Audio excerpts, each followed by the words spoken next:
Hello friends, welcome to this new data analytics tutorial. So it's been a long time since I made any video because I was a bit busy in some of my personal stuff. So I think we worked upon the 11 tutorials in Python for data analytics, and this is the tutorial, the 12th tutorial actually. So previously what we have discussed is we have worked upon data frames, and I have already told you that data frame is the most fundamental uh, kind of type of data structure in data analytics, especially when you are working with machine learning, data visualization, and all that.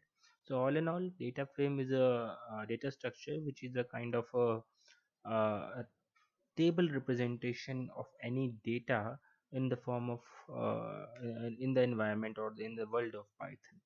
Okay, so last to last time in the I think in the 10th tutorial what we discussed it we discussed on how to create or let's see how to create a data frame with the help of dictionaries. Okay, means we discussed about how to create the data frame directly.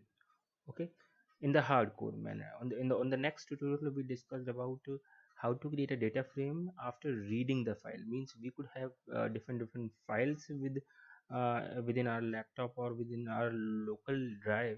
So how can we convert that data into the table representation data structure that is called as data frame? Okay, so now in today's tutorial we'll be discussing about again data frames, but neither we are going to create the data frame on our own nor we are going to read any file. Okay, in Python we have very much uh, availability of a different kind of the data for the purpose of practice. Okay, so Python comes with lot of dummy data sets and as well as some important data sets which are quite popular in data analytics tutorial, and those data sets are like iris data set. Okay, and other data set is a data set related with the breast cancers of the women.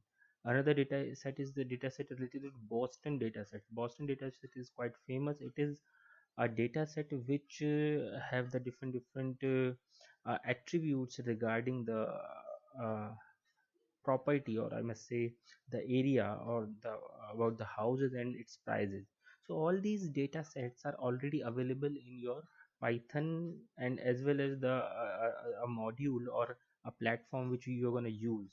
So here we are using Jupyter Notebook. Jupyter Notebook also comes with those kind of functionalities. Okay, so let's start working with those dummy data sets which are available in the Python environment. So first of all, what let's magnify it. Okay, I have magnified. So the very first thing while working with the data in the domain of data analytics, what we should do is we should always import two important libraries, or called as pandas and numpy. I hope you remember all these things. Okay, this is working fine. So pandas has been imported and numpy has been imported, and I have put their alias name as pd, and I have given the numpy as the alias name as np. Okay, so now instead of using pandas, the bigger word, or the word numpy, I can replace those words with pd and np. Okay, and I think this much most of the people already know.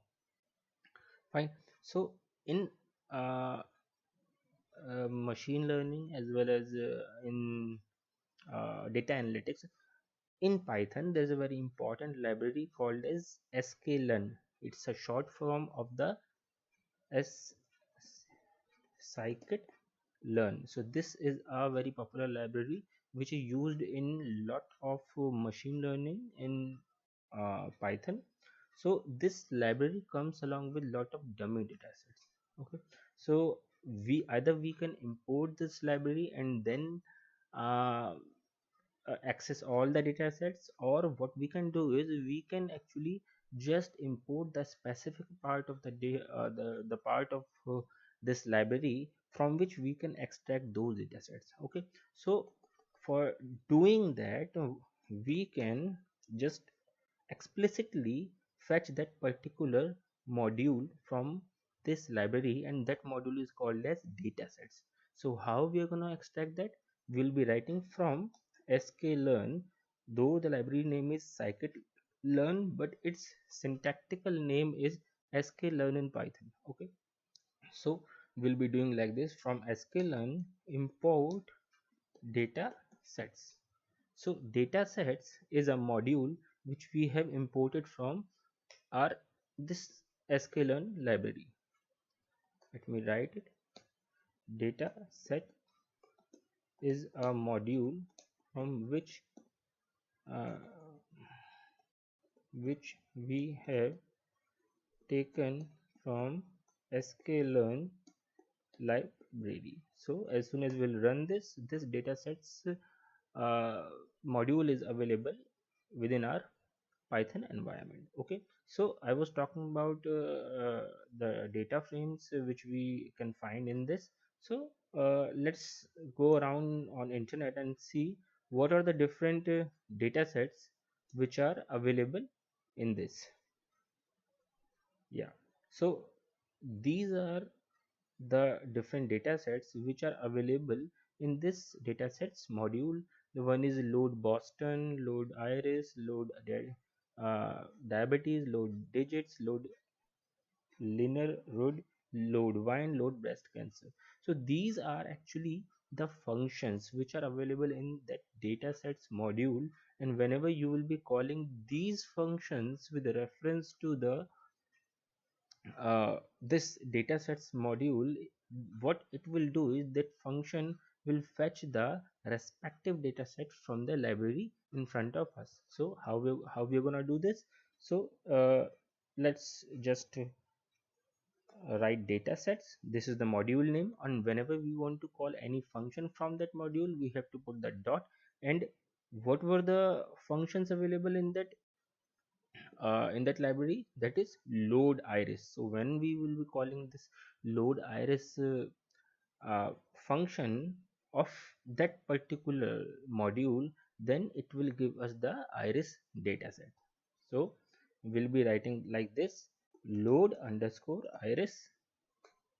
This is the function, and as it is a function, we have to put the parenthesis, and we'll be firing this. So it has already given us this data. Okay, so but what we are saying is, if we want to work upon this data set, then we have to store this in some particular variable. So we have to store that in a variable, and we are naming that variable to be my iris. Now if we'll be running this will store that data sets in that variable which I just have created, and the variable name is my iris. So I have to write here also that load iris function will provide the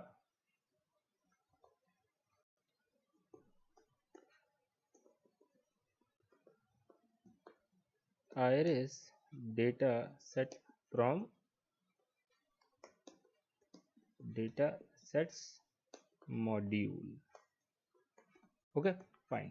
So now we have this my iris variable which is having this iris dataset into it. Now what we can do is, we as we were discussing about data frames, then we are expecting this my iris to be a data frame also. Then just type my iris, but this is not a data frame, it is a bunch.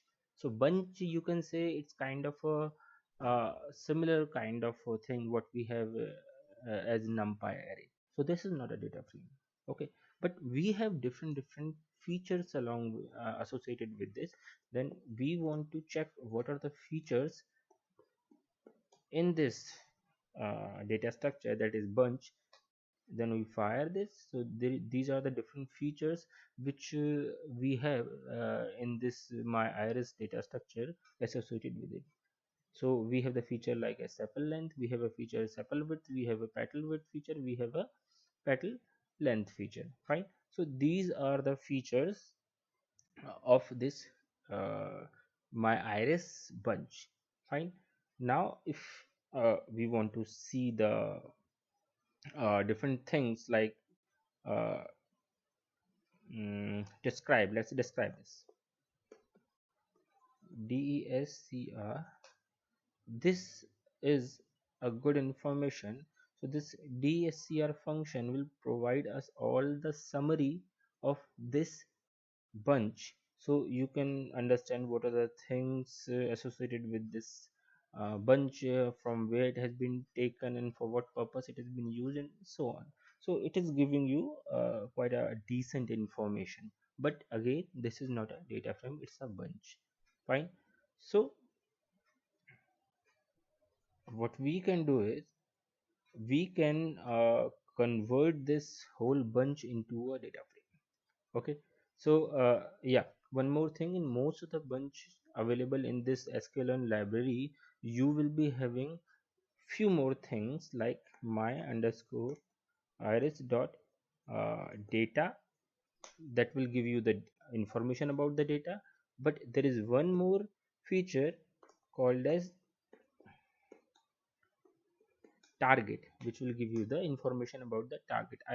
I'll be covering these topics in the in my series when I'll be starting the machine learning part, but till now you can just understand these are both the kind of a part of a whole data set. Means data cannot exist without a target, and target cannot exist without a data when you're talking in terms of machine learning. Fine. So now what we can do is we can convert our bunch into a data frame. Fine. So this can be achieved, again let's give it a name, iris underscore df. And to convert this bunch into a data frame, we have to call the data frame class pd dot data frame, and inside it we have to pass our bunch, that was my iris. Run it. Yeah, fine. It's giving an error because this let's just read an error. The error is error must be, sorry, the array must be of the same length. So this error is because the target, in the target you have 000, then 111 and 222. So it is just considering this array to be of the length of only 3, 0, 1 or 2. So these are three, but in rest of the data sets where you have the continuous values, it is considering the data to be of length 150. So if you just want to know what's the length of this uh, data structure, you have to write this. Oh my god, this is not working either.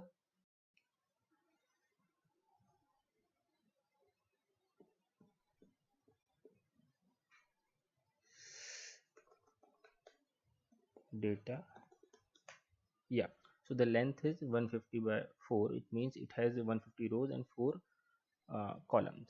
So there's a difference between this length and the length of the target. So maybe because of that it is not able to convert the whole bunch into the data frame. So what we can do is we can will try to convert the data part of that bunch into the data frame only. Fine. So what we will be doing here is we'll be doing uh, iris underscore data frame. Let me magnify it again so that you people will be able to see it clearly.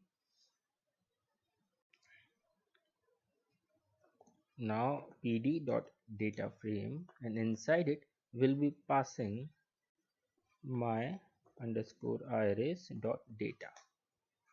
So now it is not giving any error. Fine. Okay.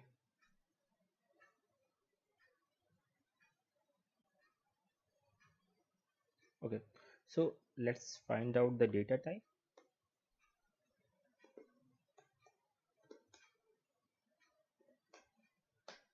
Yeah, it is a data frame, and if you will see the this this data frame is coming out to be like this. Okay.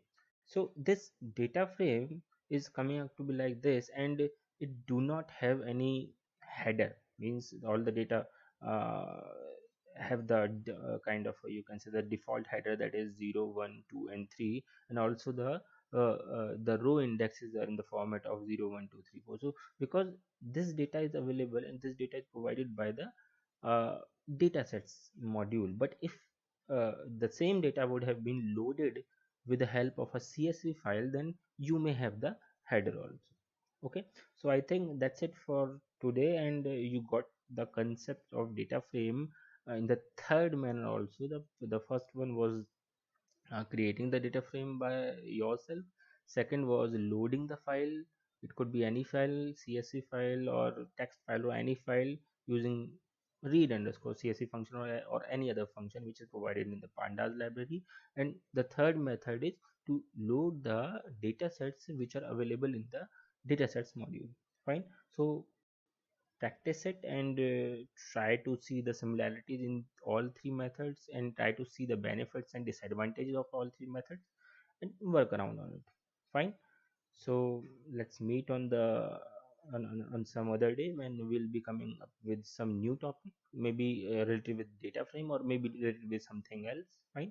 And I think, and right now I'm making this video in my when the time when the whole world is struggling with corona disease. So my just advice is that please stay safe and keep maintain the physical distance so that we can fight with corona.